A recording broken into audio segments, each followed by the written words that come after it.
What's going on, my guns and butter family? Welcome back to the dinner table with your favorite cousin, Kinda G. Now, this week I have a very juicy one for y'all. My true crime fanatics may have already heard of this one before. Now, I hadn't seen anything about it until recently, but as soon as I watched the case, I said, yeah, I gotta tell my kinfolk about this at the dinner table. When I was doing my research originally, it had a lot of information. However, I made sure I cut out all the fluff and I'm giving y'all all the juicy details that you need. This week, I'll be telling y'all how a broke black brother from Florida came into a lot of money. And with that came your problems, your baby daddy problems, your mama problems, your child support problems. Everybody's problems came knocking on Abraham Shakespeare's front door.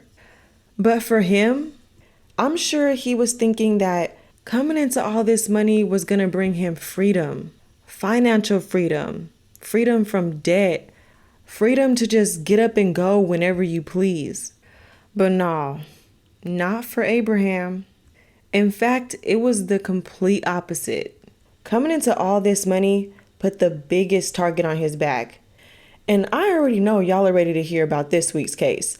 So with that being said, in the spirit of this good old warm weather and us about to bring in summer, go ahead and grab you a nice cold margarita, some popcorn, sit on down, get comfortable, and let's dive in. That's what it's all about. Guns and butter, baby.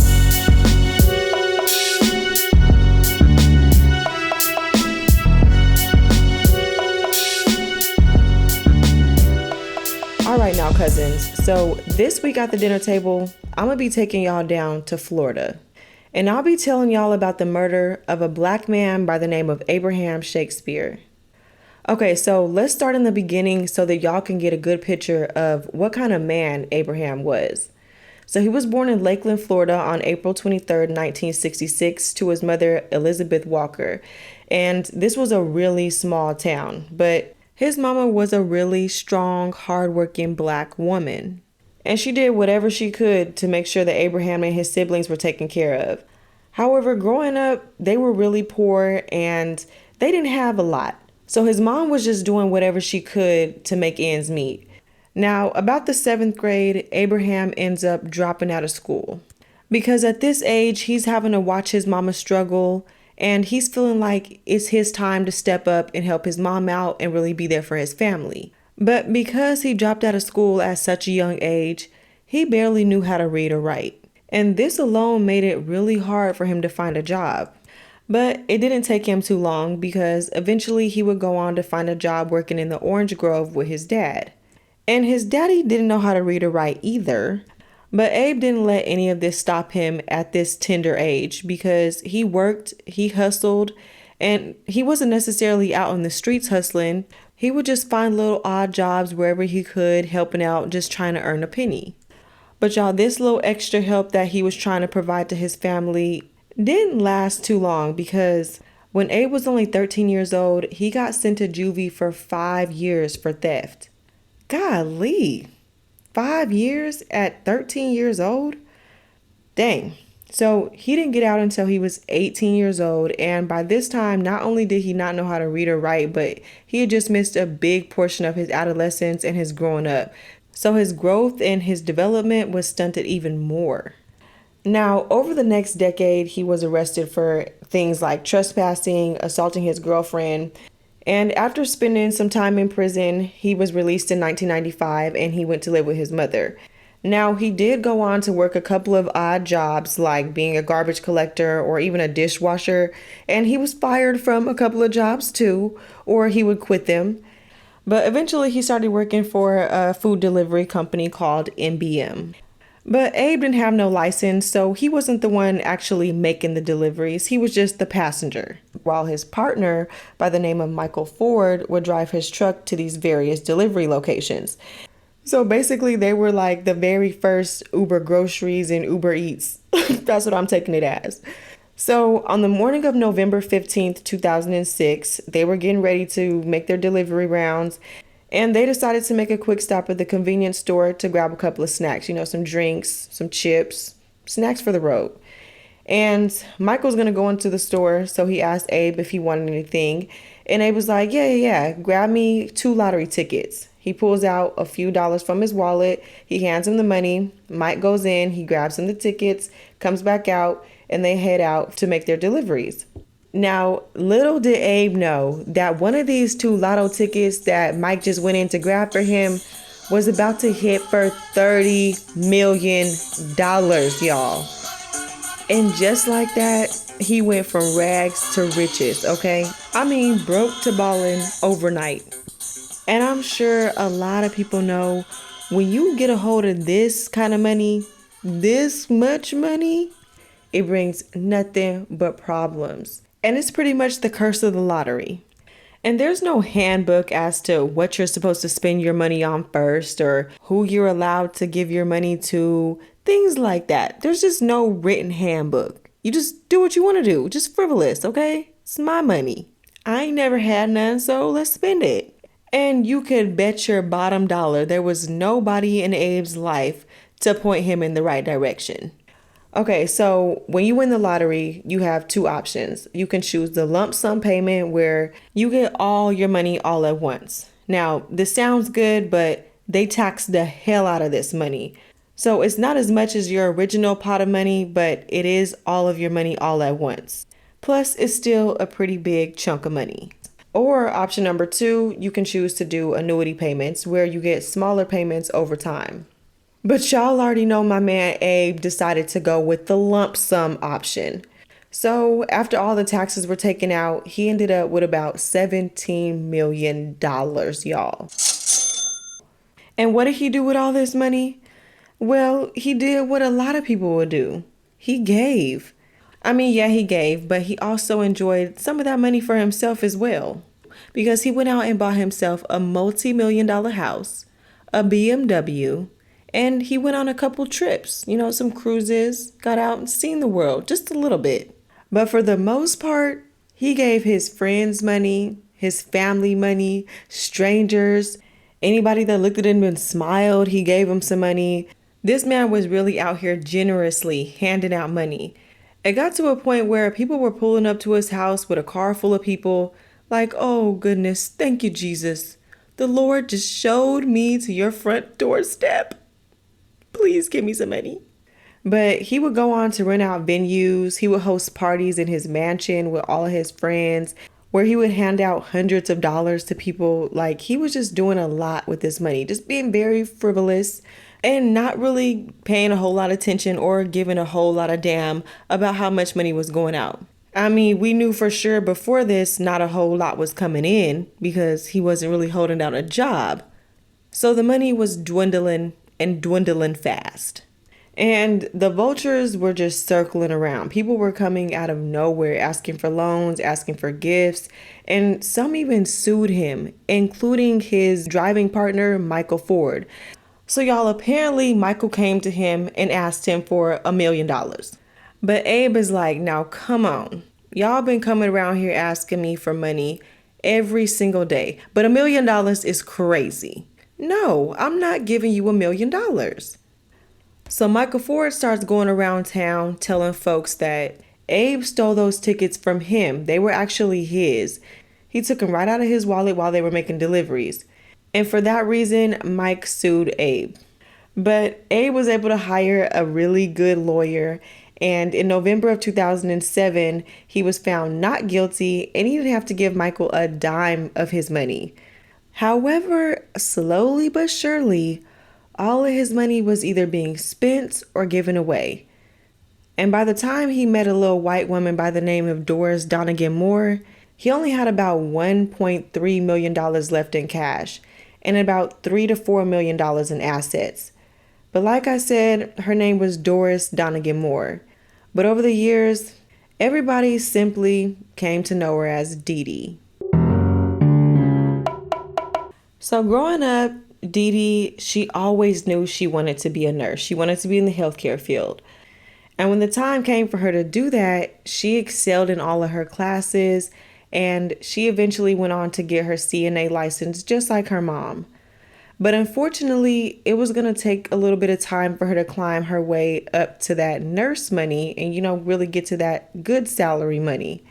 So for a while, her and her husband, James, just struggled to make ends meet.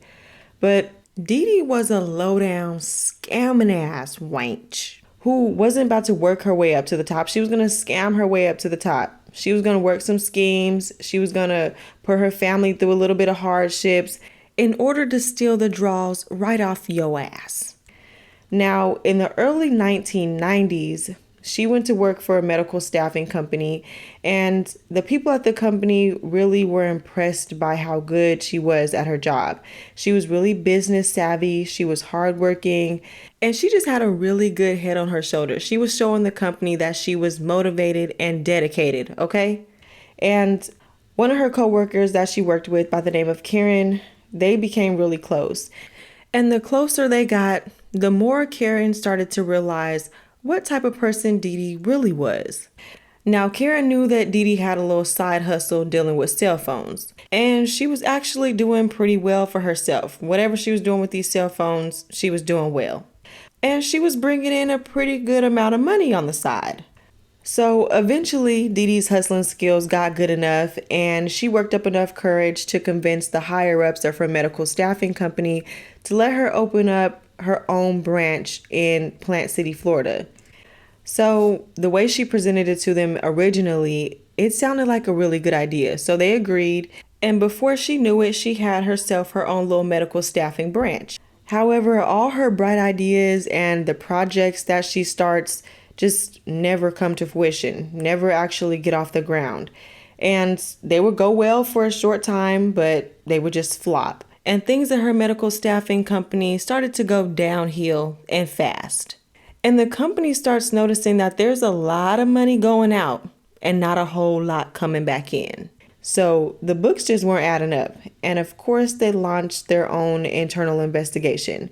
And this is about the time when they realized that Little Miss Dee Dee had taken about $62,000 in this little payroll scheme that she was running. So I guess she was putting extra money into people's checks and then taking out the difference. I don't know how that works, but I guess that's what she was doing. So of course she's fired, and they ended up filing a lawsuit against her. However, by the time they were getting ready to take her to court, the branch had a mysterious fire, and all of the files that were going to be used to prove everything against her were burned.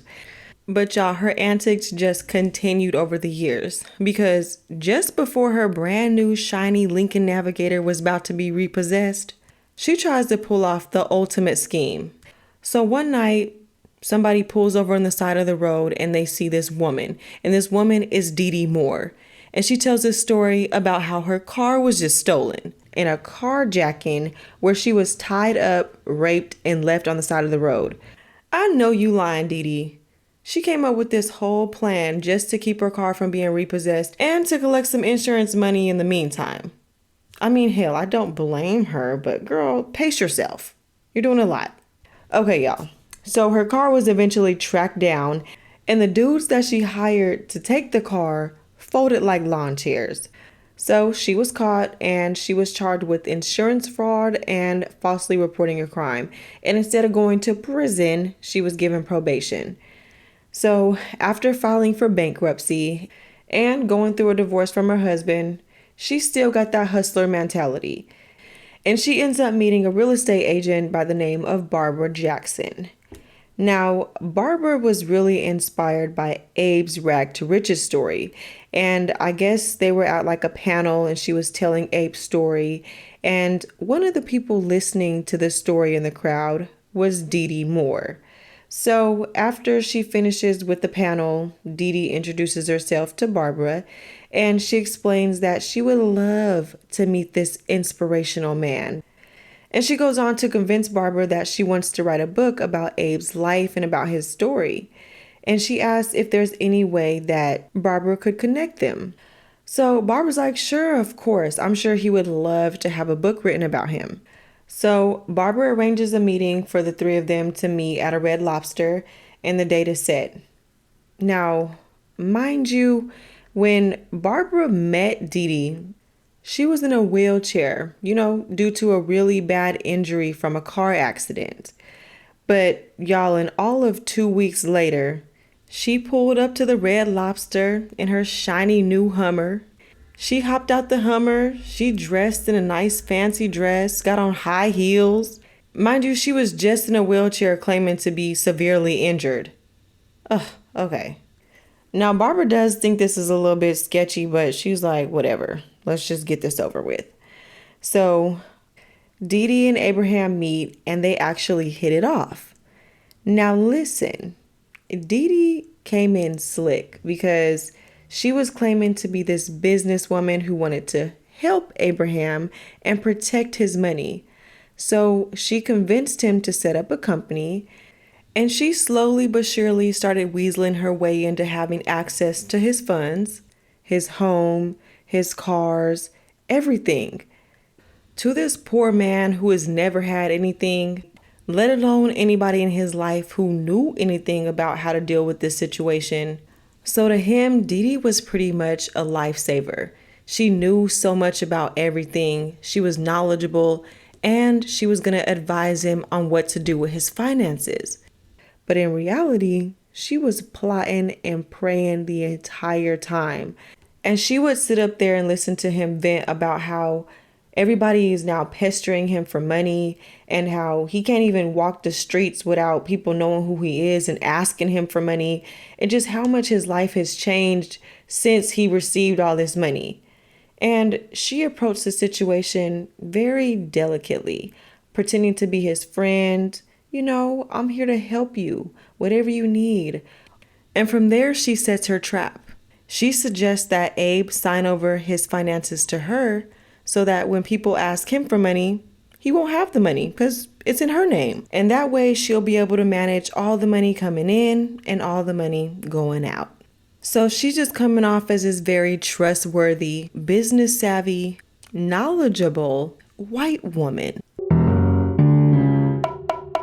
So the day Dee Dee was able to get Abe to sign over all of his financials to her, she pretty much hands him a bunch of papers and she presents it as, financial contracts, legal agreements, just official documents.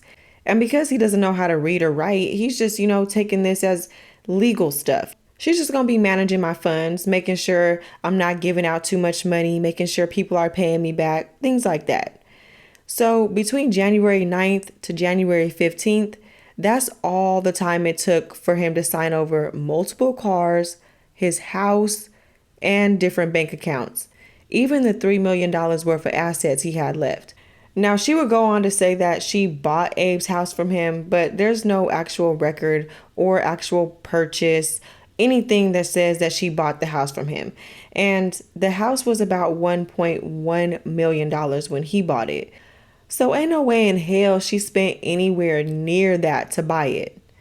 But that following month in February of 2009, Abe set up the Abraham Shakespeare LLC, where Dee Dee was listed as the owner and Abe was listed as the authorized signer.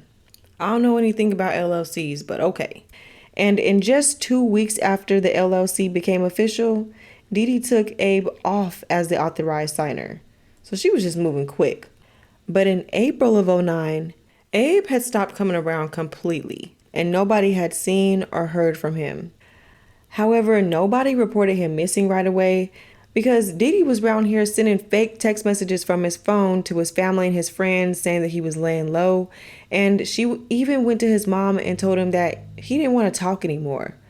But people just started to get suspicious because his family and friends were like, yo, ain't no way he would just go ghost like that. But at first, she just played innocent and she claimed that Abraham left because he was tired of people asking him for money. And then she started changing her story, saying that he ran off and he was alive, he just didn't want to be found. She even went as far as telling people that he had AIDS and he ran off because he was too embarrassed to tell people. But going all the way from April to November, nobody had actually laid eyes on Abraham or heard his voice. But on November 9th, 2009, his family finally reported him missing. So police start doing their due diligence. They start asking around town, trying to see if anybody has seen or heard from Abraham. And the name that keeps coming up is Dee Dee, the white lady. So the cops start doing a little bit more digging and they start to zero in on, you guessed it, Dee Dee Moore. So they start seeing that Dee Dee is out here spending this man's money. She's transferred his home, his cars, all of his stuff to her name. And it doesn't take long for the truth to start coming out. So in their digging, they find out that she was heavily involved in all of his finances, and that as soon as he disappeared, or right around the time when people said that they stopped hearing from him, things started to get a little bit shaky. Now, tracking her down wasn't too hard because she was living in his house. So when the police pull up on her, they're like, hey, we're looking for Abraham. And she tells them what she had told everybody else, that he was tired of people asking for his money and he went on a little vacation. He was just taking some time to himself. However, she had spoken to him a few times via text. So she's like, here, give me a second and I'll text him for you. It usually takes him a couple days to get back to me, but he usually responds via text message. That's how we've been in contact. She's like, I'm not sure if he'll respond now, but as soon as he gets back to me, I'll get back to you. And the officers are like, okay, but before we leave, we just want to ask you a few things about his financials. And she's like, oh no, y'all listen. I was just helping him out. I even have this asset purchase agreement signed by Abraham himself.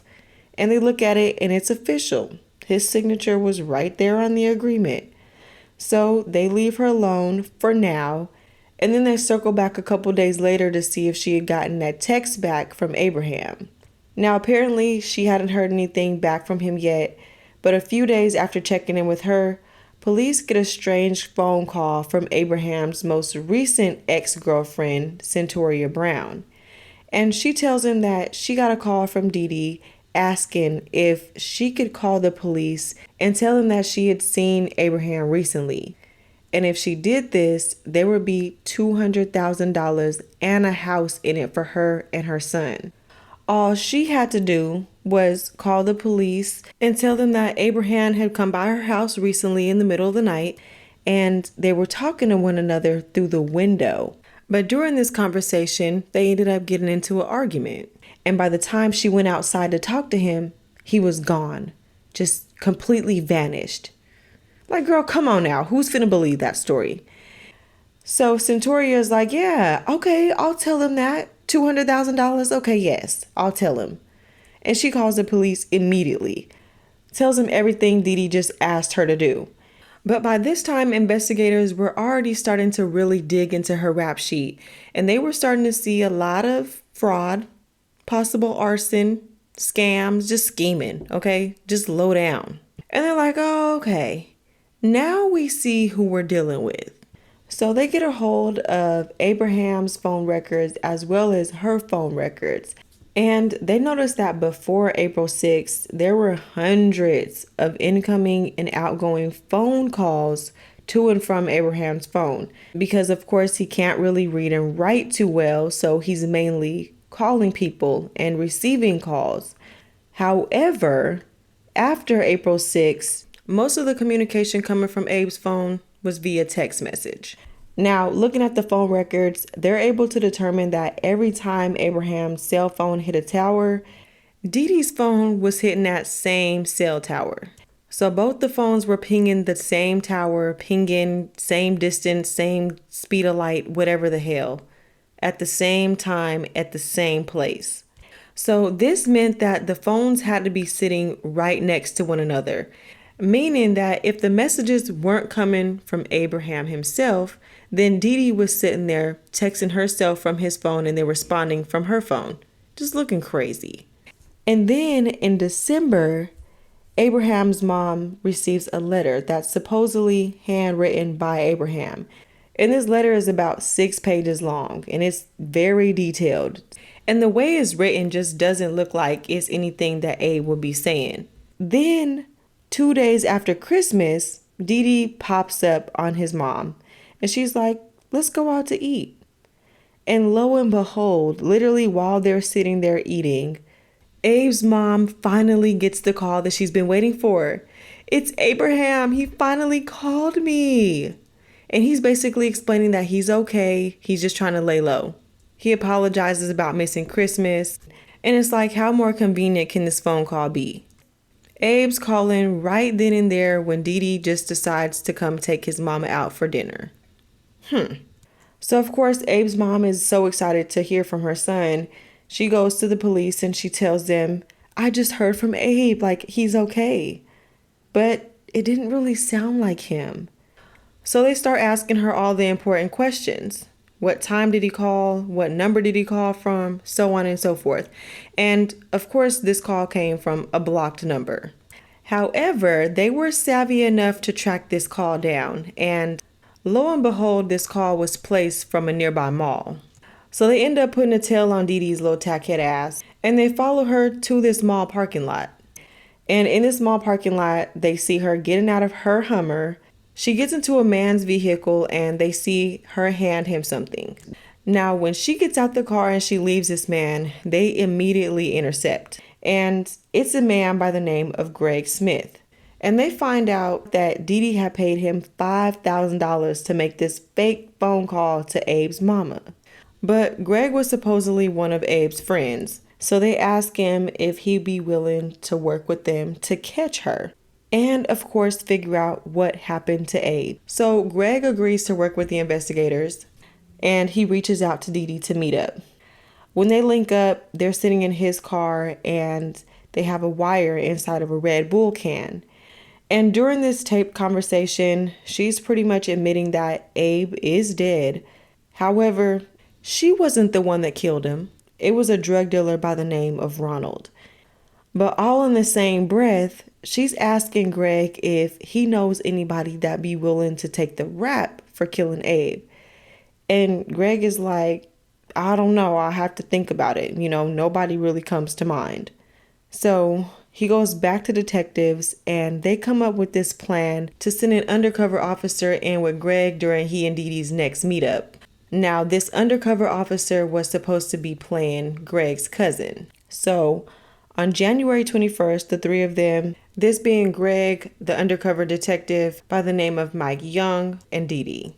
Greg introduces his cousin Mike, and during this meeting, they tell Dee Dee that Mike is going to take the rap for killing Abe.